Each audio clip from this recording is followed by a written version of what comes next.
Welcome back to my channel. আপনারা আশা করি সবাই ভালো আছেন। গত কয়েক সপ্তাহ পর বা কয়েক মাস পর যদি এই জায়গায় দেখা যায় বিটকয়েন কিন্তু $1,00,000 নিচের দিকে ফল ডাউন করছে গতকাল। সো এটার কারণটা কি সেটা আমরা অলরেডি সবাই জানি। তারপরেও বিষয়টা নিয়ে একটু বিস্তারিত আলোচনা করব যে আসলে কি করতেছে না করতেছে।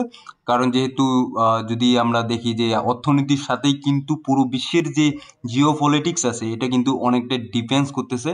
সো অর্থনীতির সাথে জিওপলিটিক্সটা কিন্তু অনেকটা রিলেটেড।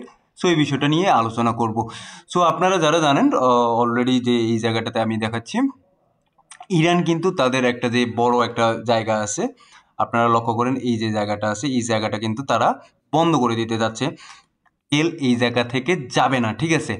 সো এটার কারণটা কি, এটার কারণ যদি আপনারা লক্ষ্য করেন এখান থেকে শুধুমাত্র যে ইরানি তেল পাঠায় তা এমনটা কিন্তু না। এই জায়গাটাতে আপনি বললেন অন্যান্য যে কান্ট্রিগুলো আছে, সৌদি আরব বলেন বা কুয়েত বললেন, অন্যান্য যে কান্ট্রিগুলো আছে তারাও কিন্তু এই প্রণালী দিয়ে এই রুট দিয়ে কিন্তু তেল করে, সাপ্লাই করে, ঠিক আছে। সো ইরানের যে ম্যাক্সিমাম যারা তেল কিনে তাদের মধ্যে কিন্তু চীন আছে এবং ইন্ডিয়া আছে এবং অন্যান্য কান্ট্রিরও তো তারা তেল কিনে। সো এই জায়গাটা যদি বন্ধ করে দেয় সেক্ষেত্রে বিষয়টা দাঁড়াচ্ছে কি, যে তেলের একটা কিন্তু চাহিদা বেড়ে যাচ্ছে এবং তেলের চাহিদা বাড়লে কিন্তু তেলের ডিমান্ডটা বেড়ে যাচ্ছে, তেলের প্রাইসটা বেড়ে যাচ্ছে। এতে কিন্তু বাইরে যে অন্যান্য কান্ট্রিগুলো আছে তাদের কিন্তু অর্থনীতির উপর বড় একটা ইম্প্যাক্ট পড়তেছে। সো এই ইম্প্যাক্ট যখন পড়বে তখন কিন্তু অন্যান্য কান্ট্রিগুলোও এই জায়গাটাতে চাপ দিবে যে এই যুদ্ধটা এখনই থামানো উচিত, না হলে কিন্তু সমস্যা হবে, বা অন্যান্য কান্ট্রিগুলো এই যুদ্ধে ভেটো দিবে যে না এই যুদ্ধ বন্ধ করা উচিত।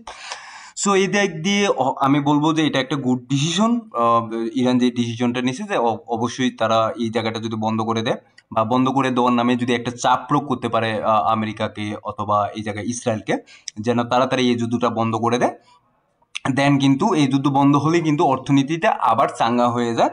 এবং এই জায়গাটাতে আপনারা যদি দেখেন প্রত্যেকটা দেশেরই স্বার্থ থাকে, নিজ নিজ স্বার্থটা নিয়ে আগে কাজ করতে হবে। এদিকে যদি তেল বন্ধ হয়ে যায় বা তেলের রুটটা বন্ধ হয়ে যায় তাহলে কিন্তু অন্যান্য কান্ট্রিগুলার অর্থনীতির উপর ব্যাপক একটা বিপর্যয় চলে আসবে। সো এই গেল হচ্ছে আপনার যে অবস্থানটা এই মুহূর্তে। সো এখন এই জায়গাটাতে আপনারা যদি লক্ষ্য করেন যে ইসরায়েল যে আছে আপনার, ইউএস কি চাচ্ছে এই জায়গাটাতে, ইউএস চাচ্ছে রেজিম চেঞ্জ। সো আমরা বরাবরই জানি যে ইউএস যে জিনিসটা করে এই জায়গাটাতে যে রেজিম চেঞ্জের কথা বলে এবং অন্যান্য কান্ট্রির সাথে তার মতবিরোধ হলে সে কিন্তু রেজিম চেঞ্জ করে এই জায়গাটাতে।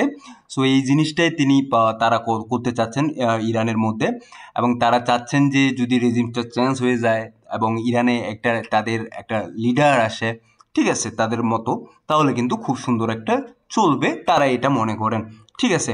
সো তারা চাচ্ছেন রেজিম চেঞ্জ, এবং দ্বিতীয় যেটা চাচ্ছেন সেটা হচ্ছে যে আপনারা অনেকে অলরেডি জেনে গেছেন যে নিউক্লিয়ার যে ইয়াগুলো আছে, সাইটগুলো আছে ইরানের, সেই ইরানের নিউক্লিয়ার সাইটগুলোতে কিন্তু অলরেডি হামলা করছে ইউএস, এবং তারা চাচ্ছে যে ইরান এই জায়গাটাতে নিউক্লিয়ার কোনো কিছু করতে পারবে না, পরমাণু মানে ওই বিষয়গুলো নিয়ে ইরান কোনো কিছুই করতে পারবে না, ঠিক আছে।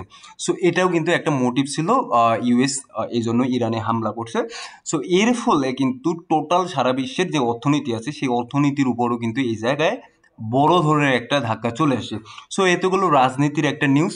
তারপর আমি যে বিষয়টা নিয়ে আলোচনা করব সেটা হচ্ছে গত আহ, এটা বললাম অলরেডি যে গত কয়েক মাস পর কিন্তু এই জায়গাটাতে বিটকয়েন $1,00,000 আমরা নিচের দিকে দেখলাম। সো এই জায়গাটাতে অনেক এখন এই মুহূর্তে কানাঘুষা আসতেছে যে তারা যুদ্ধটাকে বন্ধ করতে চায়, বা তারা এই জায়গাটাতে চাচ্ছে যে সিজফায়ার হোক বা এটা একটা সমাধানের দিকে আসুক। সমাধান হলেই কিন্তু এই জায়গায় অর্থনীতি আবার চাঙ্গা হওয়া শুরু করবে। এখন দেখা যাক কি হয়। সো আমরা মার্কেটে চলে আসি, মার্কেট নিয়ে আলোচনা করি যে ক্রিপ্টোকারেন্সি মার্কেট। আমরা জানি যে এটার কারণেই অলরেডি এটার কারণেই কিন্তু একটা খুব বড় ঝামেলার মধ্যে পড়ে গেছে, এবং আমাদের মতো যারা আছে ইনভেস্টর আছে তারা কিন্তু এই জায়গাটাতে বড় একটা বিপদের সম্মুখীন অলরেডি হয়ে গেছে, মানসিকভাবে বিপর্যয়ে চলে গেছে। যাই হোক, গত 24 ঘন্টা যদি এই জায়গায় দেখি বিটকয়েন কিন্তু অনেকটা ফল ডাউন করছে। বিটকয়েন অলরেডি $1,00,000 নিচের দিকে চলে আসছিল, এবং ইথিরিয়াম এই জায়গাটা ফল ডাউন করছে। যে অল যে কয়েনগুলো আছে সেই অলস কয়েনগুলো কিন্তু এই জায়গাটাতে ভালো রকমের ফল ডাউন করছে। সো আমার যারা টেলিগ্রাম চ্যানেলে যুক্ত আছেন তাদেরকে আমি বরাবরই একটা জিনিস বলি যে দেখুন, টেলিগ্রাম চ্যানেলে আমি এই জিনিসটা সবসময় বলি যে মার্কেট ডাউন করবে, এবং গতকালকে গত পরশু যে ভিডিওটা ছিল, গত পরশুর ভিডিওতেও আমি বলছিলাম যে যুদ্ধটা যদি চলতে থাকে এইভাবে তাহলে কিন্তু মার্কেট ডাউন করবে 100% এবং এই জায়গাটাতে আমি প্রেডিকশন করছিলাম যদি এই জায়গাটা ব্রেক করে দেন কিন্তু 90,000 ঘরে চলে আসার সম্ভাবনা আছে বিটকয়েনকে।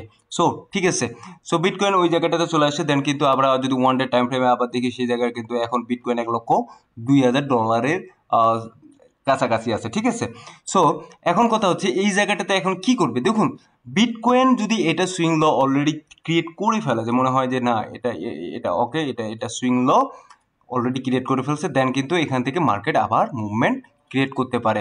বাট এই জায়গাটাতে একটা বিষয় আছে, এই জায়গায় একটা রেজিস্ট্যান্স জোন আছে, এই জোনটাকে ক্রস করতে হবে কাকে, বিটকয়েনকে। সো এই জোনটা যদি বিটকয়েন ক্রস করতে পারে দেন কিন্তু মার্কেটে আমরা ভালো একটা মুভমেন্ট দেখতে যাচ্ছি। ঠিক আছে, এই এই জায়গাটা আপনার 1,04,000 যে ডলার জায়গাটা আছে, 1,04,000 বা 1,03,000 যে জায়গাটা আছে এটা ক্রস করতে হবে। ঠিক আছে, তো এখন টোটাল থ্রির দিকে আসি, কারণ আমাদের তো ম্যাক্সিমাম যে ইনভেস্ট আছে সেই টোটাল থ্রিতেই আছে।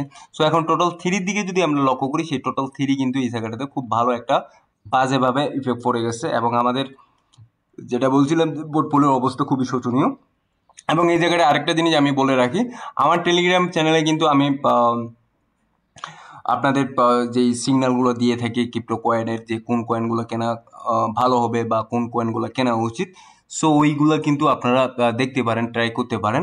এখন এই জায়গাটাতে আপনারা যদি দেখেন, আমরা যেই 100x 200x বা আরও বেশি যে প্রফিটের চিন্তা করি, এই জিনিসটা কিন্তু আপনারা অলরেডি ভুলে যান, এটা ভুলে যান। ঠিক আছে, সো এই জিনিসটা এখন এই কারণে ভুলতে বলতেছি, কারণ মার্কেট ম্যানিপুলেশনটা অনেক বেশি হয়ে গেছে, এবং আপনারা যত বেশি মার্কেটে গ্রিডি হবেন তত বেশি কিন্তু এই জায়গাটাতে ট্র্যাপে পড়ে যাবেন। সো এই জায়গায় প্রধান যেই বিষয়টা আপনাদেরকে অ্যানালাইসিস করতে হবে সেই বিষয়টা হচ্ছে, দেখুন একটা কয়েনে আমি ইনভেস্ট করলাম 10%, 20% বা 30% একটা প্রফিট নিয়ে বের হয়ে চলে আসলাম, বাস শেষ। ঠিক আছে, সো এই যদি চিন্তা ভাবনা না করতে পারেন তাহলে কিন্তু মার্কেটে ধরা খাইতে হবে। এবং কিছু কয়েন আছে যেই কয়েনগুলো ভালো ফান্ডামেন্টাল কয়েন বা ভালো ভালো কয়েন আর কি, হ্যাঁ টেকনিক্যালে ভালো, এবং যেগুলোর ইউজ কেস আছে ওই কয়েনগুলো আপনি লং টার্ম হোল্ড করতে পারেন, 1 বছর 2 বছর বা 3 বছর বা 4 বছর। ঠিক আছে, এরকম একটা হোল্ড করতে পারেন। আদারওয়াইজ কিন্তু আমার মনে হয় না যে মিম কয়েন আছে, শিট কয়েন আছে, এই কয়েনগুলোতে আপনাদের হোল্ড করার প্রয়োজন আছে 10-20% উপরে। ঠিক আছে, প্রফিট নিয়ে বের হয়ে চলে আসলেন। সো এই জায়গাটাতে আপনারা যদি লক্ষ্য করেন, এই জায়গায় আপনাদেরকে এই জায়গাটাতে দেখায়, যদি যদি আপনারা দেখেন যে এই জায়গাটাতে যে অলস কয়েনের দিকে একটু জাস্ট 1 মিনিট অলস কয়েনে আমি যাই। অলস কয়েন কিন্তু গত এক মাস ধরে এই জায়গাটাতে খুব ভালো পরিমাণে ফল ডাউন করছে। আমরা যদি দেখি 20%, 30%, 40%, ইভেন যদি আমরা ইথিরিয়ামের দিকে তাকাই, ইথিরিয়ামও কিন্তু এই জায়গাটাতে 13%-এর মতো ডাম্প করছে গত 7 দিনে। এই জায়গাটায় XRP বলেন, XRP কিন্তু মোটামুটি $2 নিচের দিকে আসার চেষ্টা করতেছে। বিএনবি, সোলানা কিন্তু এই জায়গায় 14% ডাম্প করছে, ডজকয়েন 13%, কার্ডানো 15%, এবং হাইপার লিকুইড এখানে 18%। সো 18%, 20%, 30% এরকম কিন্তু অলরেডি মিম যে কয়েনগুলো আছে বা অন্যান্য আদার যে অলস কয়েনগুলো আছে এগুলা অলরেডি ডাম্প করছে। সো সময় আসবে, সুযোগ আসবে, যখন মার্কেট আপনাদেরকে সময় দিবে যে মার্কেটে এখন এন্ট্রি নেন, ওই সময়টাতে আপনারা এন্ট্রি নেবেন, এবং দেন কিন্তু ওইখান থেকে ভালো একটা মোটামুটি একটা প্রফিট নিয়ে 10%, 15% প্রফিট নিয়ে আবার বের হয়ে চলে আসবেন।